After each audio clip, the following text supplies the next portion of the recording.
Just because I'm free now to talk, I want to especially thank Tunde Ednot for discovering me initially and then handing me over to the prince. And that is something coming in from Ruga. And he said, "Thank you, King Maker Tunde Ednot." I think a lot of people are beginning to understand that there's a kind of contractual, disagreement between the prince and Ruga. Right now, Tunde Ednot has been dragged into the whole issue, and he posted this on his social media page. That is a person of Ruga, and Tunde Ednot reposted this with a particular caption that is going to speak when the time is right, and that people seems not to be what they look like. That is what is trending right now. I think a kind of big conflict is happening right now between Ruga, Tunde Ednot, and the prince. I hope they will be able to squash it out in no time. That is what I believe, because I don't like such thing escalating onto the social media, because it's going to bring a bad reputation to a lot of people involved in this big story. A lot of people are really talking about that. They have the story at hand. They just have to maintain the privacy of these persons, and when they start talking, that they are going to talk also about it. We should understand it from that point of view, that a lot of people will be badly represented in that big story if escalated on social media. So we should help them to curb this particular menace or issue right now. In Nigerian music industry, contractual agreement has been a big issue. Right infringement is also a big issue. I think we need a robust legal framework to actually curb this, or to solve these problems at a time. The likes of Two-Face Idibia has gone to court with Blackface, and then I think they are gradually setting a precedent. But right now we still have some kind of dangling issues around. The likes of P Square actually had issues with Mehdi at the time. I think that was all social media drags, but right now they have been able to squash that out, and some people are really having issues around right infringement, and then contractual disagreement and the rest. Yes, we need a better legal framework to be able to stop these kind of things from happening, and we need a big awareness for upcomers in the industry, because most of them are quick to sign deals without reading properly the terms and conditions involved around it. When they signed it midway, these guys will opt out, and then it will escalate. The issue of Mohbad with Naira Marley is also a test, and we need to understand it, that a lot of people are having big time issues with this. Yes, the issue of Ruga and the prince, is it going to affect Rema? A lot of people are really asking the questions already, because Rema is co-signed to Jonesy World and Maven Record. Right now, the issue with Jonesy World is that Ruga is dragging out Jonesy World, because when I listen to his recent sounds, I get to understand a lot of beef happening around him, and this guy is saying that he's not going to agree for anybody this year, and he dropped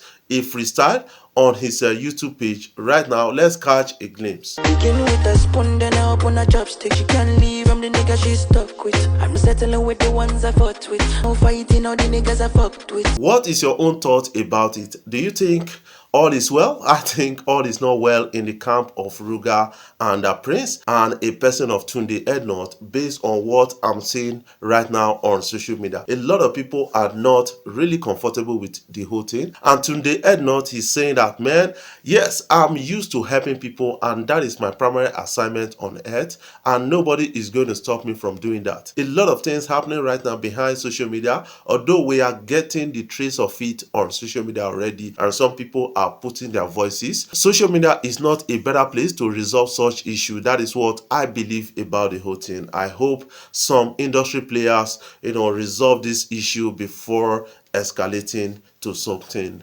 dangerous at the end of the day. Talking about Amapiano update, the people that came up with the story that Amapiano is a subgenre of Nigerian house music is actually wrong. That is something I kind of believe about the whole thing. When they say this, they are trying to escalate a conflict between the South African music industry and the Nigerian music industry, which will disintegrate the African music space, because that is their target right now. We should not give them the opportunity. Amapiano is a South African sound tune. Nigerians just borrowed Amapiano to make their songs. That is something I kind of understand about the whole thing. Coming out on social media to update something like that, you are misleading a lot of persons. Wikipedia, I need you to like rephrase this and make it better. A lot of people are having conflict on this on social media right now. Some people are being pained, and that is not good for the African music space. We are just recovering from the shame that Grammy actually brought to Africa. You know, somebody won a Grammy award and you guys are playing another person's song. That is actually a conflict and a shame. And in the whole continent, we didn't have somebody that won, you know, for Afrobeat.